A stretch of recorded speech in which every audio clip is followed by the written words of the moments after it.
Payback over 2 years. Hold off. If an automation retrofit won't pay for itself inside 2 years, I'd wait 7 years doing automation. Last episode, we broke down where the money goes on a line. Today, a different account. How long until that money comes back? Most projects don't fail because the machine was overpriced. They fail because the payback math was wrong on line 1. Payback in plain words is one line. Total money spent, divided by the money you actually save each year. Total spend isn't just the robot body.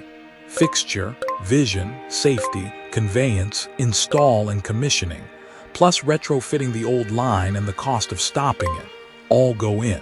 And don't inflate the savings. A robot is a laborer that only needs electricity and never sleeps, but a laborer still eats. Power, maintenance, spares.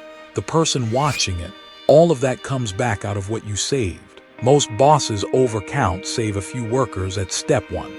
Fixtures need someone to change them. Exceptions need someone watching.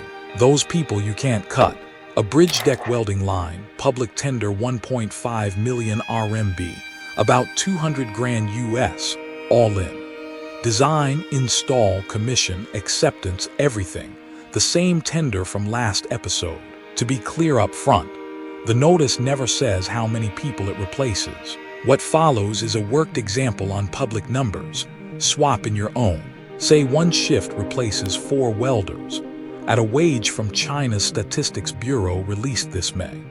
Frontline manufacturing jobs average just over 80,000 RMB a year, roughly 11,000 US. 4 people is 320,000 a year. 1.5 million divided by 320,000.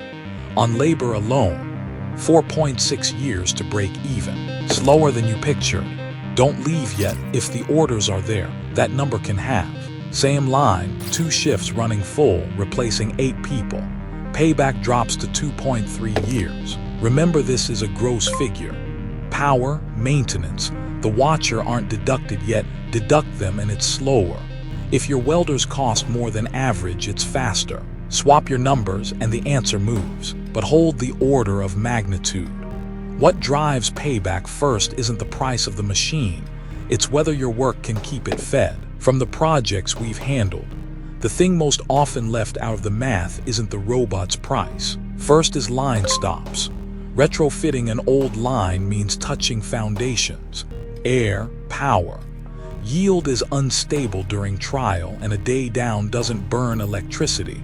It burns the day's output. The worst we've seen isn't a broken machine. It's the retrofit landing in peak season, where 6 months of labor savings couldn't fill the hole the stops dug. Second is changeover. Change the batch and the fixture, program and parameters all change. And a fixture isn't a gripper you bolt on. It's a hand built for your workpiece. Third, only third, is maintenance and spares. You might not buy this ranking, comments are open, but hear me out first. One sentence. The more repetitive, the dirtier, harder, more dangerous the work, the fuller the shifts, the more a single scrapped part costs, the more it's worth automating. Welding, handling, palletizing, loading, steady orders. 2 or 3 shifts back to back. That's the utilization that holds the account up, like that line just now. 2 shifts versus 1. Payback differs by more than double. Flip it, small batches, frequent changeover, incoming material that keeps drifting, orders that come and go.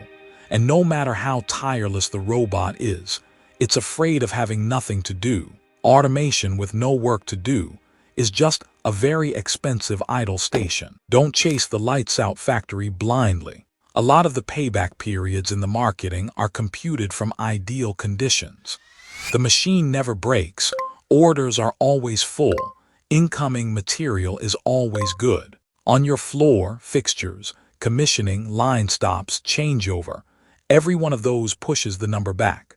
And to save that last job or two, the high-precision inspection and commissioning you add can eat right back into what you saved up front. So my verdict doesn't move.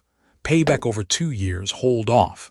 If you go, fill in the missed costs first, then sign. Before you automate, write 3 numbers on paper. 1. Total investment. Body, fixture, vision, safety, commissioning, line stops. Don't leave one out. 2. Real annual savings. How many people it replaces, each person's full year cost, minus power, maintenance, spares, the watcher. 3. Risk items. Are orders steady? How many changeovers a year? How consistent is your incoming material? Run it and it's still over 2 years. I'd hold off. In your industry, what payback do you need before you'll pull the trigger? Drop a number in the comments. Let's see who's the boldest.